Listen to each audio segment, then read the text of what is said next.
आज़ादी का अमृत महोत्सव के अंतर्गत स्वाधीनता संग्राम से जुड़ी कहानियों को हम आपके सामने लेकर आ रहे हैं। आज हम आपको स्वाधीनता संघर्ष के नायकों से परिचित कराएंगे। देखिए ये रिपोर्ट।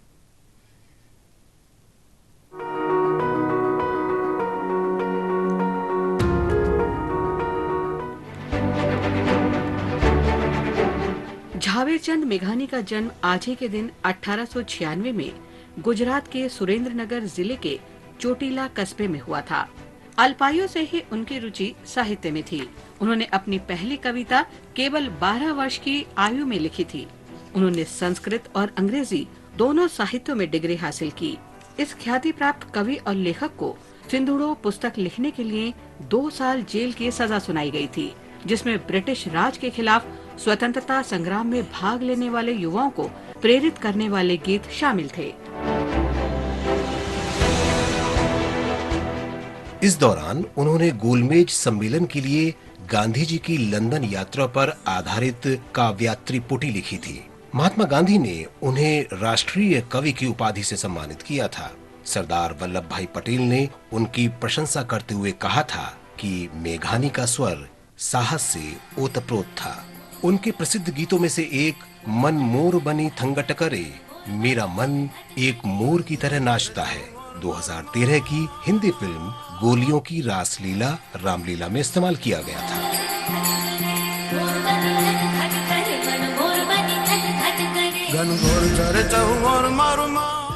मेघानी ने 100 से अधिक पुस्तकें लिखी हैं। उनकी पहली पुस्तक कुर्बानी नी कथा यानी शहादत की कहानियां शीर्षक से रविंद्रनाथ टैगोर की कोथा ओ काहिनी का अनुवाद थी, जो पहली बार 1922 में प्रकाशित हुई। वो जन्मभूमि समूह के फूलचाप समाचार पत्र के संपादक भी थे, जो आज तक राजकोट से प्रकाशित किया जा रहा है।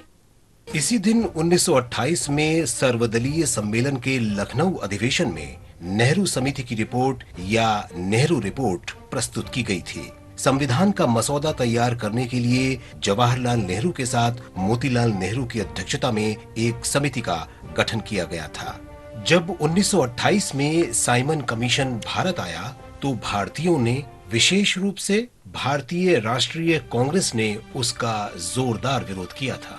कारण ये था कि कमीशन में एक भी भारतीय को शामिल नहीं किया गया था। इसलिए भारत के लिए ब्रिटेन के सेक्रेटरी ऑफ स्टेट लॉर्ड बिरकेनहेड ने भारतीय नेताओं को भारत के लिए संविधान का मसौदा तैयार करने की चुनौती दी।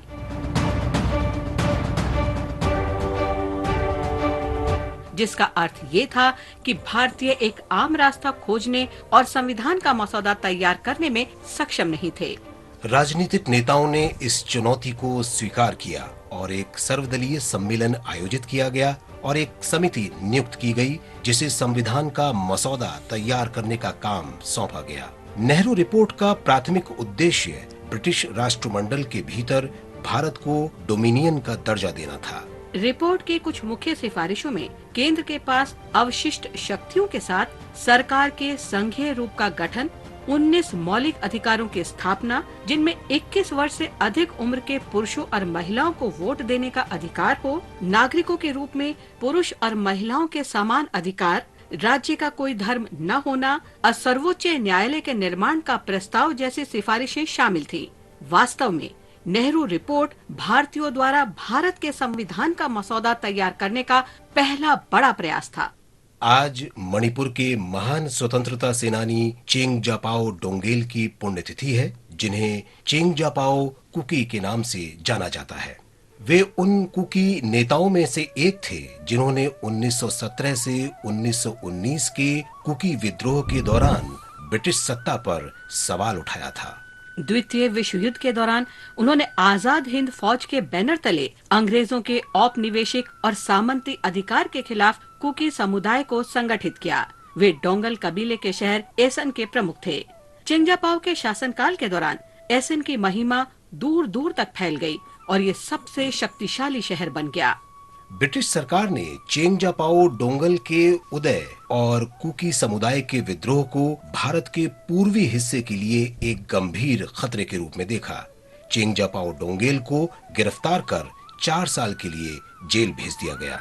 भारत को आजादी मिलने के बाद सरकार ने कुकी नायकों की बहादुरी और उनके द्वारा लड़े गए स्वतंत्रता संग्राम की याद में कुकी इन के निर्माण के लिए अनुदान दिया, जो आज इम्फाल शहर के केंद्र में स्थित है। भारत के स्वतंत्रता संग्राम के इतिहास में चेंगजापाओ डोंगल का नाम सम्मान और श्रद्धा के साथ लिया जाता रहेगा।